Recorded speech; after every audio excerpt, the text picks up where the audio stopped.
Pour écouter votre radio en un clic, installez l'application gratuite Disponible sur Google Play et sur l'App Store d'Apple. en recherchant Français dans le monde. Après c'est facile.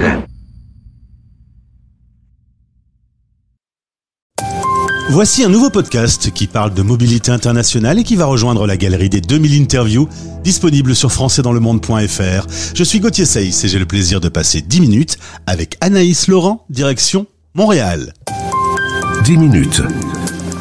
Le podcast des Français dans le monde. françaisdanslemonde.fr. Ah bah oui, j'en vois de toutes les couleurs avec ces interviews. Voici une prof de français dans une ville où on parle français. C'est possible. Bonjour Anaïs. Bonjour Gauthier, comment ça va ? Très bien, content de faire ta connaissance. Tu es venu vers Français dans le monde via un post LinkedIn et te voilà aujourd'hui témoin. Tu rejoins donc, comme je le disais, cette galerie inspirante, je l'espère. L'idée est de voir un peu ton parcours, voir un peu comment la mobilité internationale est rentrée dans ta vie. D'ailleurs, ma première question, c'était dans la famille déjà cette envie de découvrir le monde ou t'inaugures le cursus ? C'est une excellente question. En fait, non, je continue la tradition de famille. J'ai une partie de ma famille qui est immigrée en France, une partie de ma famille après qui a fait comme une double immigration, qui est arrivée de France, qui est partie aux États-Unis. Donc non, je m'inscris dans une tradition en fait familiale et voilà. En tout cas, on est tous citoyens du monde aux dernières nouvelles. Exact. Toi, pas tous, mais oui. À part quelques-uns qu'on met sur une île. Tu es originaire d'Alsace. Quand on a préparé cette interview, tu m'as parlé de Colmar. Moi, évidemment, pour moi, c'est le marché de Noël qui fait que vous passez de 60 000 habitants à 2 millions de visiteurs chaque mois de décembre. Mais ça te manque un peu quand même, Colmar. Oui, ça me manque en partie. Ça me manque en partie. En fait, la vérité, c'est que c'est plutôt Strasbourg qui me manque parce que j'ai fait mes études à Strasbourg et je me sens beaucoup plus connectée à l'énergie de cette ville-là. Mais bien sûr, je crois que ta ville d'origine, ton pays d'origine, tes origines te manquent toujours un petit peu. Quand on est bien loin de la France, on pense souvent à elle. On a des chansons qui évoquent la France, on a des plats qui évoquent la France, on a des discussions, des mots magiques qui font que tu penses à la France. Les plats, oui. Je crois que c'est très français en fait. On parle. On a quand même une tendance à aller manger à la française, à chercher des saveurs qui nous rappellent le pays. Des fois, on fait des cordons bleus au Munster, ici, par exemple, avec des spätzle, tu vois, un truc bien alsacien. Donc, oui, des mots. Après, il y a des chansons. Montréal, c'est quand même très francophone. Donc, tu as des chansons françaises où tu en retrouves un peu toutes les époques quand tu sors. Ça peut te rappeler des souvenirs. Mais oui, bon, je pense que tu penses toujours... tu l'as pas dans la tête toute la journée, mais il y a toujours quand même une connexion avec là d'où tu viens. Alors, tu fais en effet tes études à Strasbourg, puis Perpignan, et puis tu vas vivre ta première aventure à l'international avec l'Angleterre, où tu vas être enseignante de français. Première fois que tu te retrouves un peu en solo. Bon, c'est un pays européen, mais c'est quand même un peu loin de Colmar. Ça se passe comment ? Écoute, ça s'est super bien passé. Je suis partie un petit peu à l'aventure, en fait, même complètement à l'aventure, avec mes 2 valises, et puis... en me disant que je devais apprendre l'anglais et que voilà, je voulais aller enseigner. Et en fait, ça s'est super bien passé. J'ai adoré. Je suis revenue, je pense, avec 3-4 ans de maturité en plus pris en une année. Donc j'ai beaucoup aimé. Ça m'a beaucoup forgé. Et je pense que c'est pas pour rien que j'ai continué après de partir à l'étranger avec succès. En fait, c'est parce que la première a été une belle aventure. Ensuite, c'est retour à Paris où tu vas travailler pour le ministère de l'Éducation et puis direction le Costa Rica. Le Costa Rica où tu vas faire une jolie rencontre puisque c'est là que tu rencontres ton conjoint. Cette envie d'Amérique du Sud, elle naît comment dans ta tête ? En fait, elle a toujours existé. J'ai fait une partie de mes études. En fait, j'ai fait des études de langue à la base, de linguistique, et c'était l'espagnol. L'espagnol, c'est ma langue de cœur. Donc, j'ai toujours aimé la lire, l'écrire, etc. Et je me suis prise assez vite de passion pour l'Amérique latine. J'ai voulu la visiter assez vite et c'est intervenu, j'avais 27 ans.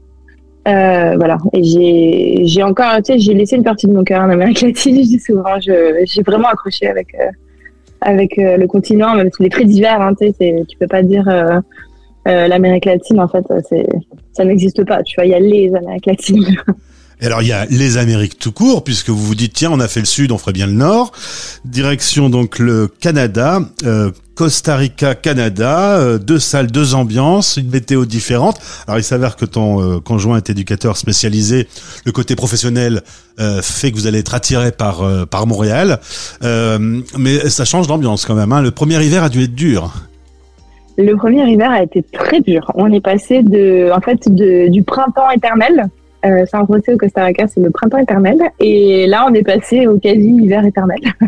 Il nous a paru durer, moi, il m'a paru durer 1000 ans le premier hiver. Il a la particularité de te faire des fausses joies. Donc, c'est à partir du mois de mars, tu penses qu'il va faire, ça y est, c'est fini. Et en fait, la neige revient, le froid revient. Enfin, voilà. Donc, non, ça a été très, très long.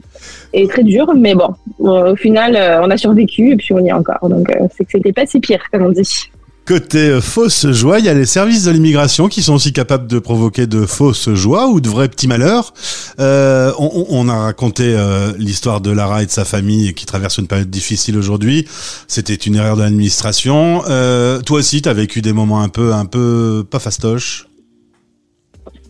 Oui, mais j'ai envie de te dire, beaucoup d'entre nous en vivent. En fait, c'est compliqué l'administration pour l'immigration. Il y a beaucoup d'étapes, il y a beaucoup de processus, et puis ça peut prendre des retards et tu peux te retrouver avec des problèmes de papier. Oui, moi j'en ai eu, et c'était pendant la période Covid, notamment dû, tu vois, au retard pris par les administrations.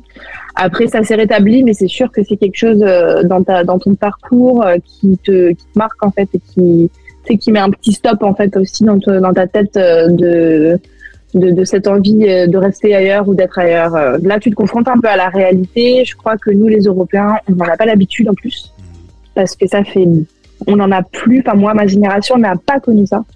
Donc, les papiers en interne Europe. Donc ouais, on en a tous eu.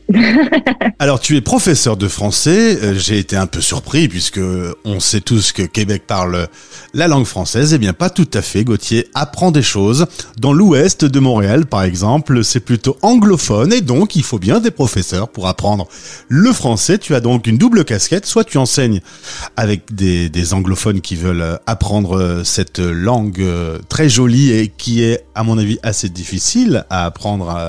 En fait, tu galères un peu à enseigner le français? Je crois que c'est plutôt eux qui galèrent à l'apprendre, en fait. On va dire toi, ça va, tu parles français, pour toi, ça va. Ouais, moi, ça va. Non, mais honnêtement, j'ai coutume de dire, je leur dis pas à eux, mais j'ai coutume de dire que je les admire beaucoup. Parce que la langue française n'est pas facile. Elle est pétrie de choses assez complexes à acquérir. Elle a ce décrochage entre l'orthographe, la prononciation, une grammaire complexe, les exceptions. Ouais. Évidemment. Donc, oui, moi, je galère pas trop. Quoique, des fois, un petit peu leur expliquer certaines choses, le pourquoi. Là, des fois, je ne peux pas répondre ça. Pourquoi c'est comme ça. Ah ben j'ai eu 2 enfants. Il y a des fois, ils me posaient des questions, je savais absolument pas répondre. Je dis c'est comme ça et puis c'est tout. Voilà. Donc c'est exactement ça. Tu retournes dans ta chambre et t'apprends ce qu'on t'a appris et puis c'est tout. Exactement. T'as tout compris. Seconde casquette, tu enseignes aux immigrés, des étudiants, des salariés internationaux qui arrivent sur le territoire. Là aussi, donc il y a une dimension de les intégrer. Exact. En fait, c'est un peu comme une mise en relief. En fait, moi-même, je suis une immigrée qui s'intègre encore aujourd'hui après des années. Et puis j'aide en fait les gens à s'intégrer à la fois pour leurs papiers, parce qu'il y a de la question de la langue française qui se pose, pour avoir ces papiers, pour pouvoir immigrer au Québec. Et aussi en fait à s'intégrer dans la vie de tous les jours, parce que voilà, l'école de leurs enfants c'est en français quoi. Donc ouais, j'ai cette double. C'est quand même une double connexion avec eux qui est super enrichissante en fait. Je les accompagne vraiment dans leur parcours. Et du coup, tu m'as dit que c'était plutôt dans l'Ouest qu'il y avait les anglophones. Comment c'est un peu organisé du coup à Montréal, dans la ville? La vérité, c'est que tu peux pas non plus dire complètement l'Ouest ou l'Est, mais il y a une tendance quand même à ce que depuis, je pourrais pas te dire quand, l'Est de la ville est traditionnellement plutôt francophone. Moi, j'habite à l'Est de la ville, tu vois. Et l'Ouest a une partie des quartiers qui sont vraiment complètement anglophones. Même, tu vois, les panneaux, par exemple, peuvent être en anglais. Puis les gens parlent l'anglais, leur langue maternelle, c'est l'anglais. Souvent, ils parlent le français aussi, quand même, ils l'ont appris, mais comme langue seconde, en fait. Donc ouais, voilà, c'est un peu ça. Après, tu sais, les choses se mélangent. Hein, du côté de chez moi, tu vas avoir des gens qui parlent anglais, puis de l'autre côté, du côté ouest, tu vas avoir des Français qui s'installent ou des francophones.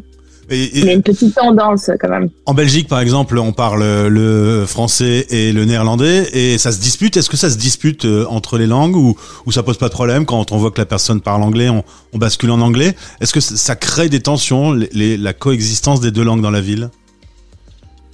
Voilà, alors là tu me demandes de rentrer dans des débats politiques un petit peu en fait qui sont quand même assez, tu vois, qui peuvent être importants parfois. J'ai l'impression qu'au niveau des gens, moi c'est une impression personnelle, ça va, les gens cherchent à coexister. Moi ce que j'ai vu beaucoup, c'est que la majorité des Montréalais sont bilingues en fait. Ils switchent, c'est très très impressionnant. Moi ils m'impressionnent souvent leur capacité de passer d'une langue à l'autre et que ce soit parfait.